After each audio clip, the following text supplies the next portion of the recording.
Halo anak-anak, pada pembelajaran kali ini kita sekarang akan belajar mengenai asam basa. Jadi pasti kalian sudah pernah mendengar mengenai asam basa ya. Jadi di sini Ibu ingin memberikan sebuah gambar ya. Jadi kalian mengamati terlebih dahulu gambar-gambar yang akan Ibu sampaikan. Nanti kalian akan menentukan apakah gambar tersebut itu asam atau basa ya. Jadi di sini apakah ada yang sudah pernah mendengar mengenai asam atau basa? Baik, jadi ada yang beberapa yang sudah dan ada beberapa yang belum ya. Nah, di sini saya akan menampilkan gambar-gambarnya, jadi saya akan share screen ya.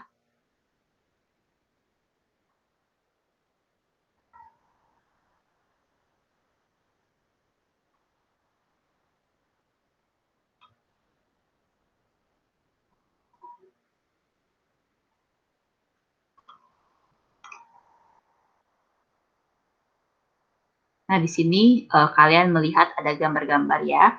Di sini ada gambar jeruk nipis ya. Kemudian di sini ada gambar obat mah. Ini adalah gambar dari uh, air hujan, ini adalah baking soda, ini susu, dan ini adalah asam cuka.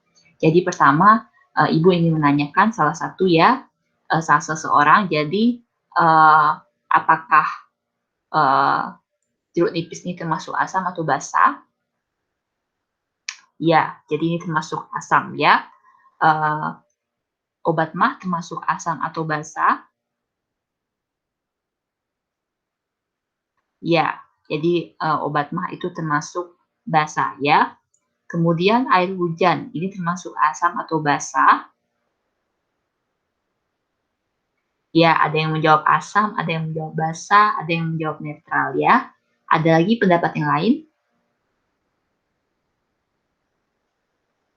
Ya, jadi air hujan ini termasuk dalam asam ya. Jadi walaupun dia itu kelihatannya seperti netral ya, tapi ternyata air hujan itu memiliki kandungan CO2 sedikit ya. Jadi dia memiliki kandungan CO2 terlarut yang mengakibatkan hujan ini dia pH-nya lebih dia kurang daripada 7 sehingga air hujan itu termasuk dalam asam walaupun dia asamnya lemah.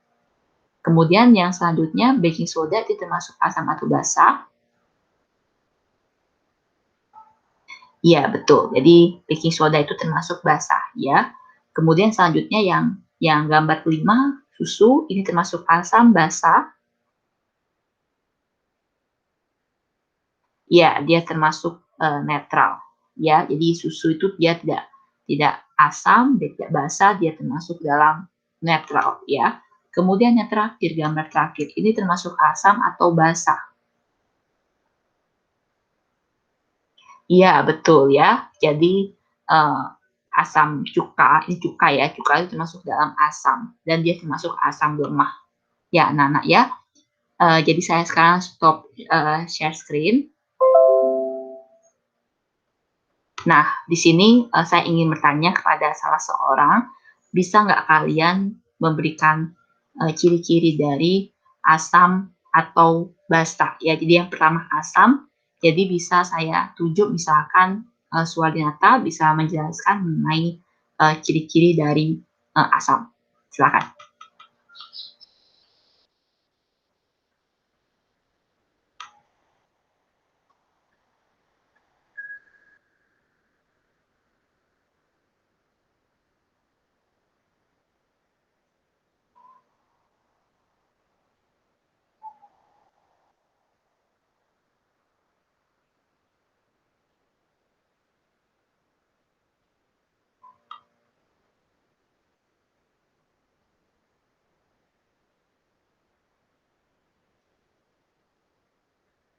Ya, terima kasih Suwarnata sudah memberikan jawabannya ya. Jadi jawabannya sudah lumayan bagus ya.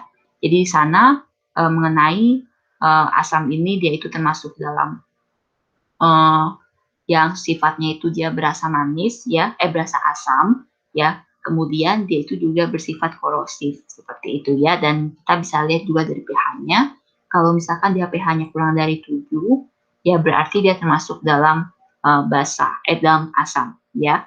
Nah, sekarang saya ingin menunjuk salah seorang lagi. Untuk Mega, bisa berikan ciri-ciri dari zat yang bersifat basa. Saya persilakan.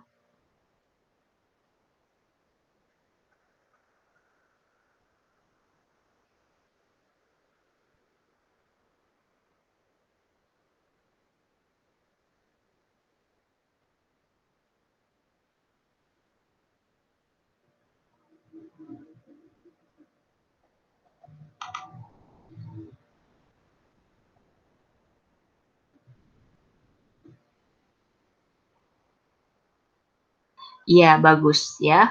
Terima kasih Mega sudah memberikan jawabannya, itu sudah lengkap ya jawabannya Mega. Baik, di sini berdasarkan masalah yang tadi, Ibu akan menampilkan beberapa permasalahan mengenai asam basa ya. Jadi teori asam basa ini itu ada 3 jenis ya.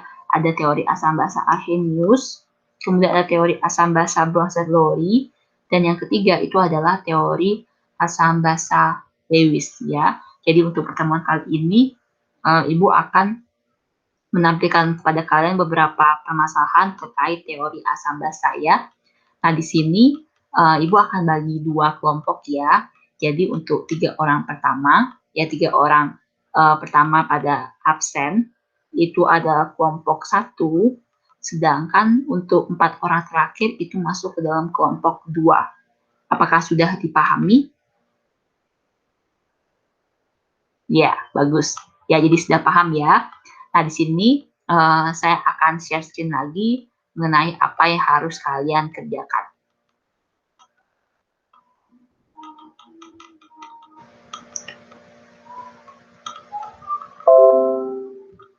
Nah, di sini kalian bisa melihat worksheet dari asam dan basa. Jadi untuk kelompok 1, Ibu mengharapkan kalian mengerjakan soal dari nomor 1 sampai 5, ya kemudian dari nomor 12 sampai nomor 19. Ya, jadi untuk yang di tabel ini, ya jadi untuk tabel yang 6 sampai 11 ini kan tidak perlu kerjakan, ya. Jadi nomor 1 sampai 5 dan 12 sampai 8 sampai 19 itu untuk kelompok 1, ya. Dan untuk kelompok 2 itu mengerjakan nomor 20 dan 21. Ya, apakah sudah bisa dimengerti? Ya. Jadi di sini kalian bisa mulai diskusi dengan teman kalian dalam satu kelompok ya. Usahakan kalian menjawab semua yang Ibu tugaskan ya. Kalau kalian ada yang kurang mengerti, kalian bisa tanyakan kepada Ibu langsung. Ya, jadi bisa kalian mulai diskusinya dimulai dari sekarang.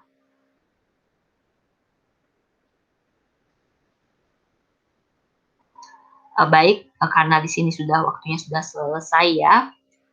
Jadi saya ingin perwakilan dari kelompok 1 itu menjawab soal nomor 3 dan 4 ya. Jadi salah seorang bisa menjawab. Silakan.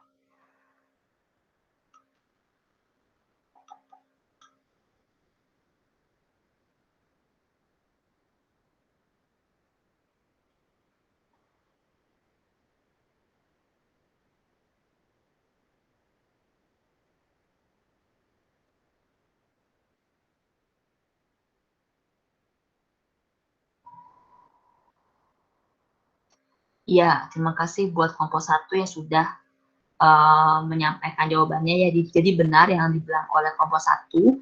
Jadi kelompok 1 menyatakan bahwa untuk nomor 3 itu jawabannya adalah H+ ya, karena asam ketika direaksikan dengan air maka dia akan menghasilkan ion H+.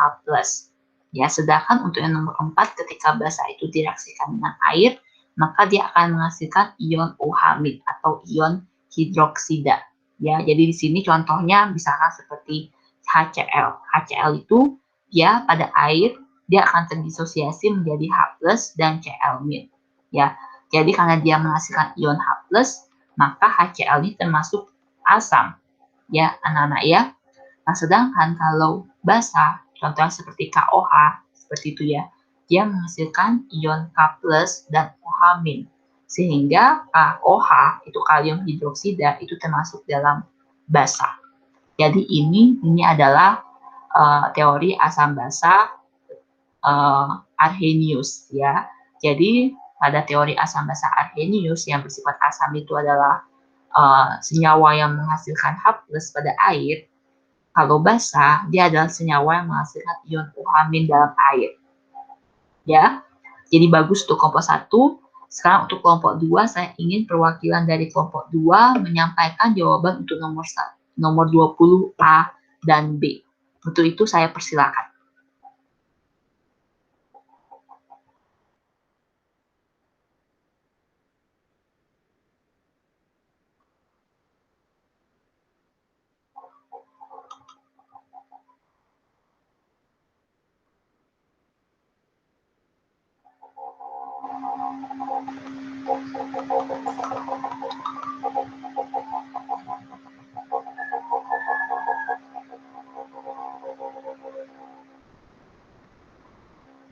Ya, terima kasih buat kelompok 2 yang sudah menyiapkan jawabannya itu bagus sudah ya, kan sudah mengerjakan hasil yang terbaik.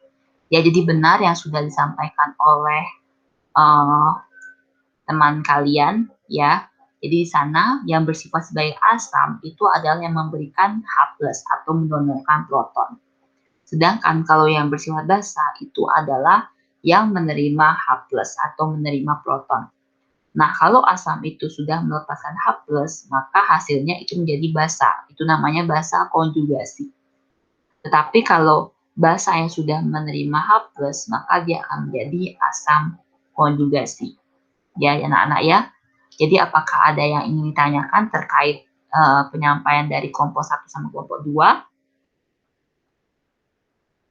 Ya, baik. Jika tidak ada, saya tutup pembelajaran ini dengan terima kasih dan semoga kalian bisa mempelajari lagi lebih banyak mengenai asam basa Arrhenius dan asam basa Bronsted-Lowry ya. Untuk minggu depan kita akan mempelajari mengenai asam basa Lewis. Jadi selamat siang dan terima kasih.